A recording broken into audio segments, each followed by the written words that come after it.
Amis des alimentations de laboratoire, bonsoir.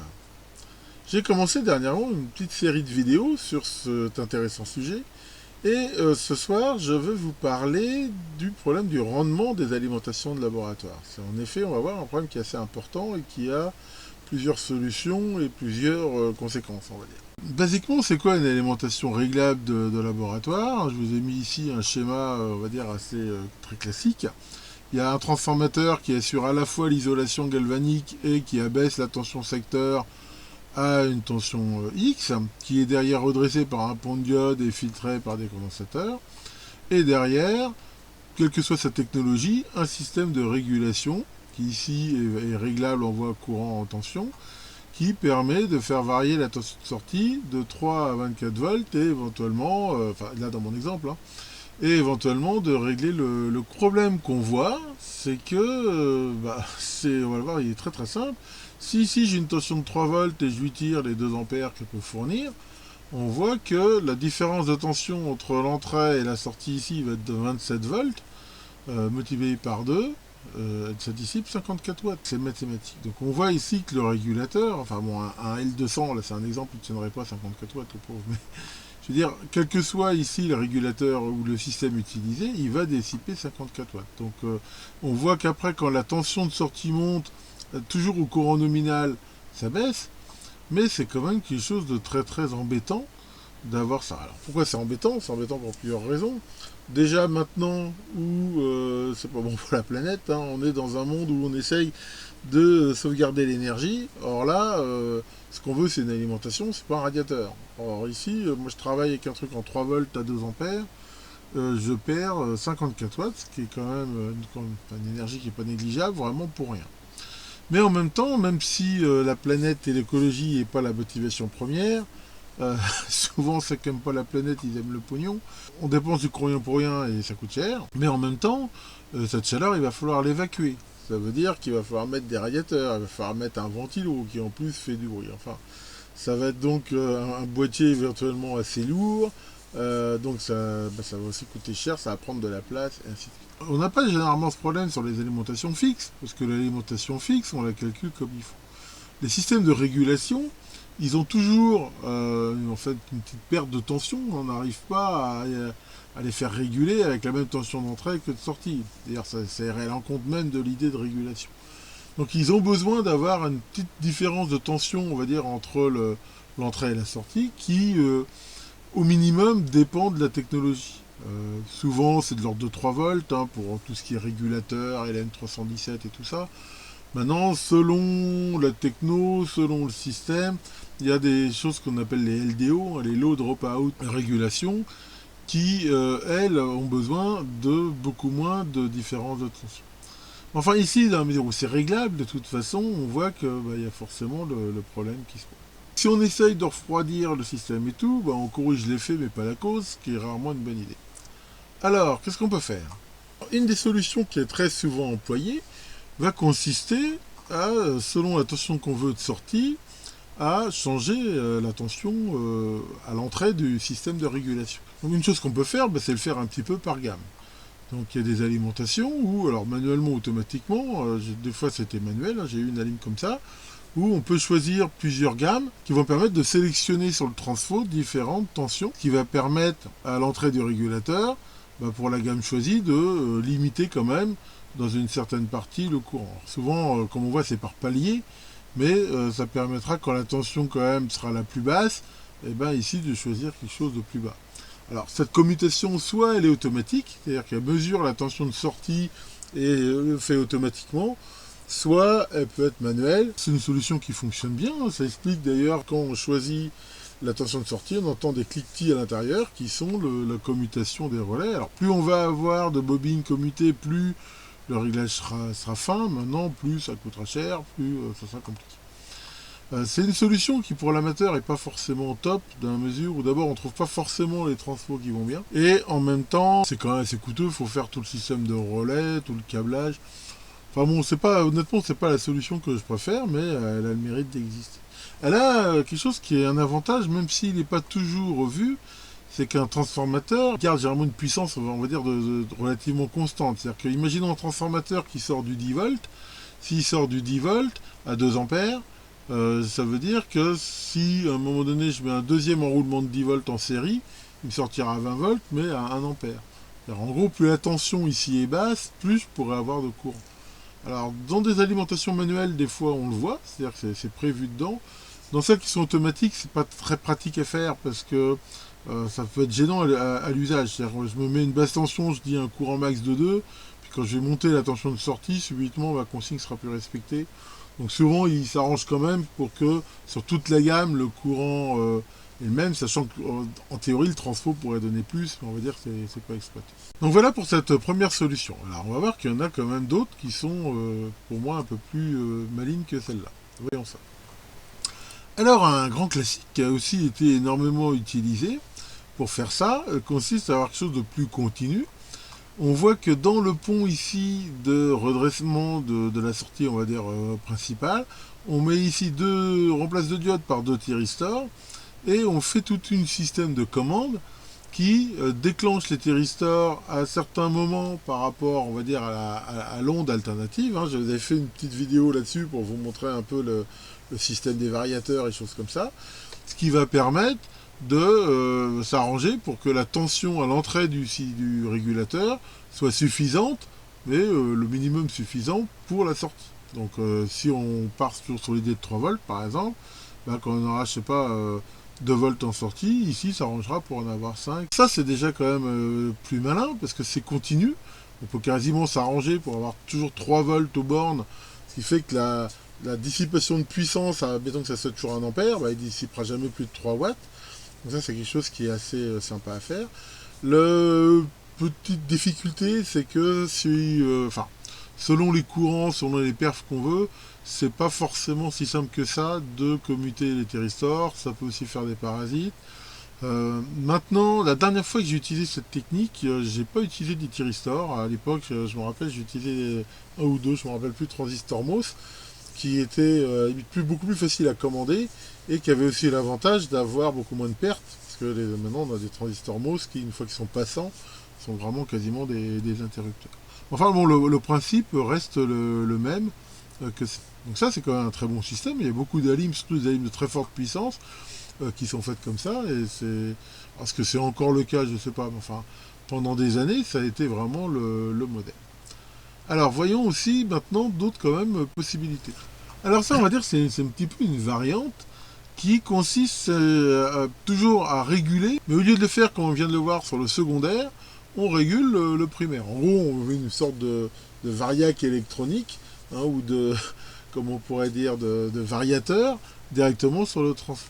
Alors, le magazine Elector avait publié, il y a déjà pas mal d'années, une alimentation qui était assez performante, qui marchait comme ça. La difficulté de ça, c'est de faire un régulateur ici, un variateur, qui pilote une charge qui est quand même par nature inductive. Et ça, c'est quand même un petit peu plus difficile qu'un bête variateur de lampe, surtout si on veut pas avoir de problème de parasites, de choses comme ça. Enfin, c'est pas forcément évident. En même temps, ici, on n'est pas isolé. Si on est quand même avec des très forts, des très hautes tensions, potentiellement des gros courants, c'est pas forcément ce qu'il y a de mieux. Mais c'est quelque chose qui peut avoir un bon rendement. Ça permet aussi d'avoir des systèmes ici qui n'ont pas besoin de passer autant de courant. Imaginons une aligne qui passe 10 ampères. Ici, dans le schéma précédent, il me faut des thyristors qui tiennent au moins 10 ampères.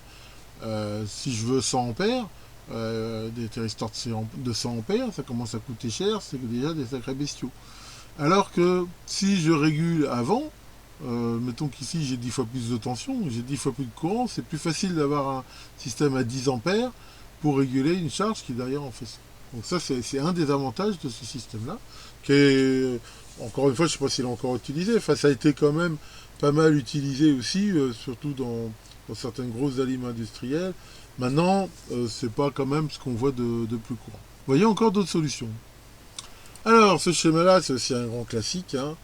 L'idée, c'est d'avoir devant une alimentation à découpage, donc il va avoir par définition un rendement qui, lui, est très très bon. Hein. Les alimentations à découpage, vu que le principe, c'est que le semi-conducteur qui est ici, lui, il est toujours complètement ouvert ou fermé. Normalement, il dissipe très très peu de puissance, donc il y a très peu de pertes en chaleur. Et ici, on retrouve ici un régulateur, donc là, dans l'exemple, c'est un régulateur ajustable, et on voit qu'il compare la tension de sortie ici avec la tension à l'entrée, de façon à justement piloter le transistor qui est ici, en une sorte de modulation d'impulsion grâce à ce système ici de condensateur, de façon à avoir devant le régulateur une tension là, qui est notée VZ, qui va rester à peu près constante. Alors ça c'est pas mal, hein, c'est quelque chose qui marche bien. Un des petits inconvénients en amateur, encore une fois, il faut trouver les bonnes diodes, les bonnes selfs. Une self de 1 mA qui tient du courant, c'est pas si simple que ça, si on veut quelque chose qui sature pas, et ainsi de suite. Donc, dans le principe, c'est assez facile, ça va dépendre du courant, de ce qu'on veut faire. Ça, en fait, c'est un très bon principe. Et en partant de ça, je me suis dit, il y a peut-être quelque chose à faire maintenant qu'on trouve, grâce à nos amis chinois, des petites alimes à découpage toutes faites. On trouve maintenant donc, je vous ai souvent montré dans mes QDN, petits modules chinois qui sont basés sur des régulateurs standards. Hein. Très souvent, par exemple, c'est le LM2587, un circuit de la famille Simple Switcher de National à l'origine. Et ces circuits permettent de faire une alimentation à découpage, donc avec un très très bon rendement, sachant que c'est des alimentations buck, hein, dont la sortie, la tension est plus basse que l'entrée. Et généralement, dessus, il y a un réglage manuel. Donc là, on retrouve, si on veut regarder le même système, l'idée, c'est d'utiliser en amont ici un petit module comme ça. L'ennui, c'est que, en fonction de la tension de sortie, si je veux toujours avoir à peu près mes 3 volts là, aux bornes du régulateur, ça ne sera pas facile. Il faudrait que je règle ici la tension en fonction de la tension de sortie. On peut imaginer quelque chose de mécanique, pourquoi pas, hein, ce qui consisterait à faire un couplage mécanique entre le potentiomètre, par exemple, de la sortie ici et devant. Bon, enfin, si on veut faire, par exemple, une commande digitale ou autre, ça ne va pas forcément être très pratique. En même temps, il faut faire attention dans ce système-là. La boucle de feedback ici, il ne faut pas qu'elle se balade trop. Partant de cette idée-là, sachant que j'ai plein de petits modules comme ça, je me suis dit, qu'est-ce que je pourrais faire pour faire un système simple qui me gardera ici ma tension devant. Et là, j'ai encore fait appel à mon pote le photocoupleur, hein, un composant que je vous ai déjà présenté et que j'aime beaucoup, parce qu'il permet de faire plein de trucs rigolos, et en particulier ça. On voit que la tension de sortie du régulateur, elle dépend de la tension ici, qui est, on va dire, la tension de référence. Donc, on voit que c'est une fraction de la tension de sortie, et c'est le rapport entre ces deux résistances-là quand on fait du réglage, qui le règle. Donc l'idée ici, c'est de mettre un photocoupleur, sachant que ce transistor-là, quand il va être éclairé et donc passant, on va faire quelque part un peu venir en parallèle de cette résistance-là, donc faire augmenter la tension de sortie. Et toute l'astuce est là. Si on règle bien la résistance qui est ici et celle qui est là, on peut s'arranger en gros pour que quand la tension ici commence à augmenter, ça passe du courant dans la LED qui s'illumine, donc le transistor devient passant et la tension de sortie, vu qu'on baisse ici la résistance, augmente. Alors après quelques petits calculs et quelques expérimentations, j'ai trouvé les valeurs de résistance qui vont à peu près bien pour garder de 0 à 24 volts par exemple, une tension à l'entrée du système de régulation, quel qu'il soit, qui est à peu près toujours entre 3 et 5 volts au-delà de la sortie. Ça, c'est quelque chose qui est très bien. On n'a pas besoin d'une très grande précision. Le fait que la tension ici soit un petit peu variable et que ça ne soit pas exactement la même variation que là, c'est pas très grave. L'important, c'est qu'il y ait au moins 3 volts ici devant le régulateur, ou moins, tout dépend de la perte qu'on peut avoir, et faire ça. Donc, j'ai fait ce système-là et ça marche vraiment très très bien. Alors, le principe, c'est que on va régler ici la résistance ajustable pour avoir la tension, on va dire, minimum qu'on veut avoir ici. Donc, par exemple, moi, je l'ai réglé à 5 volts, sachant que de 5 volts, si par exemple je fais une alimentation ici à 1 ampère, je pourrais régler à la sortie de 0 à 5 volts 1 ampère, mon régulateur ne dissipera jamais plus de 5 watts au courant maximum de 1 ampère. Et après, quand la tension de sortie monte ici, donc ça commence à faire marcher ce système, et en gros, je vais vous faire une démo après, vous verrez que la tension elle est à peu près aux alentours de 3 volts toujours devant. Et ça, c'est intéressant parce que, comme on va le voir, ces petites plaquettes là toutes faites, ça coûte vraiment pas cher, hein, c'est de l'ordre de 1 ou 2 euros. Ça passe quand même jusqu'à 3 ampères, donc c'est vraiment quelque chose qui permet de très rapidement améliorer une alimentation et empêcher qu'elle dissipe beaucoup. Donc on peut économiser sur le radiateur, on peut économiser sur le ventilo. Ce que j'ai pas montré ici, pour simplifier, ces AIM là quand même, ici, Enfin, elles sont souvent relativement parasitées. Là, je l'ai pas mis, mais l'idéal, ça serait ici quand même de mettre et un condensateur assez costaud pour encaisser les pics de courant de sortie, et aussi un filtre de façon à atténuer encore les résidus de HF qui pourraient rester là. De même, ça serait pas idiot d'en mettre un à l'entrée pour éviter de polluer. Enfin, le principe est là. Alors, justement, on peut aussi se poser la question, pourquoi on ne fait pas carrément une alimentation de labo complètement à découpage? Alors, la réponse à cette question, il n'y a rien qui s'y oppose dans l'idée, mais c'est pas très facile à le faire. Pourquoi c'est pas très facile à faire? Pour plusieurs raisons. Une des raisons, c'est que si on veut la faire aller jusqu'à 0, par exemple trop bas, c'est pas très facile. Une autre raison, surtout, c'est la limitation de courant. C'est que une alim de labo, comme on le verra plus tard, l'idée c'est que quand on met une limitation de courant et que ça dépasse, ça réagisse vraiment très vite. Or, la façon dont sont faits les aliments à découpage, souvent la boucle de réaction ici, elle n'est pas forcément quand même hyper rapide, surtout dans le cas de courts jus francs et massifs. Et c'est pas que c'est impossible, hein, j'en ai vu des aliments comme ça, mais c'est quand même pas facile à mettre au point, enfin c'est pas si simple. Donc très souvent, on trouve ce modèle hybride hein, qui dit d'avoir une pré-régule comme ça, hein, à découpage. Donc elle a un très bon rendement, elle chauffe très peu, et qui garde ici le système de régulation. Donc voilà, je vais vous faire là une petite démo de ce système pour voir comment ça marche. Et après, je ferai d'autres vidéos justement pour parler d'autres parties des alimentations. Donc voilà, après la théorie et la pratique. Donc j'ai pris un convertisseur identique à celui-ci. Donc on voit bien ici le régulateur à découpage, la self, la diode de récup et le réglage. Donc là j'ai réglé, on va dire, pour être à vide à 5 volts. Et d'ailleurs, donc là c'est le même mais qui est à l'envers. Et sur lequel j'ai branché mon petit montage à photocoupleur. Donc là, le photocoupleur n'est pas du tout alimenté et on voit qu'il me sort 5 volts en sortie. Donc imaginons donc qu'il est en pré-régulation et avec une sortie quasiment à nulle, c'est-à-dire que le régulateur, lui, il a 5 volts pour marcher, ce qui est largement suffisant. Imaginons que la tension de sortie augmente, donc là, par exemple, je la règle et elle est, par exemple, à 5 volts. On voit que ici, la tension de sortie, donc via commandée par le photocoupleur, eh bien, est supérieure de 3 volts à la sortie. Donc, ça veut dire que j'aurai toujours cette différence ici. Si je continue à pousser ici, par exemple, voilà, 10 volts, j'ai toujours 3 volts en plus. Et ainsi de suite. Imaginons que mon alim aille jusqu'à 15 volts, et on voit que ici, j'aurai toujours les 3 volts supérieurs aussi. Et c'est ça qui est très intéressant, c'est qu'on voit que grâce à ce montage, la tension en amont du régulateur à transistor sera toujours en gros 3 volts supérieure à la tension de sortie. Sauf, on va dire, à la fin, là, quand il n'y a rien, mais enfin ici c'est plutôt intéressant qu'il y ait même un peu plus de tension. Et grâce à ça, on va énormément limiter les pertes en courant, et en même temps, vu que le régulateur à découpage, lui, si par exemple, mettons qu'à 10 volts, il peut donner, je sais pas moi, 1 ampère, à 5 volts, et a priori, il peut en donner 2. Et c'est ça qui est intéressant, c'est que quand on a beaucoup de tension, éventuellement on aura même plus de courant disponible.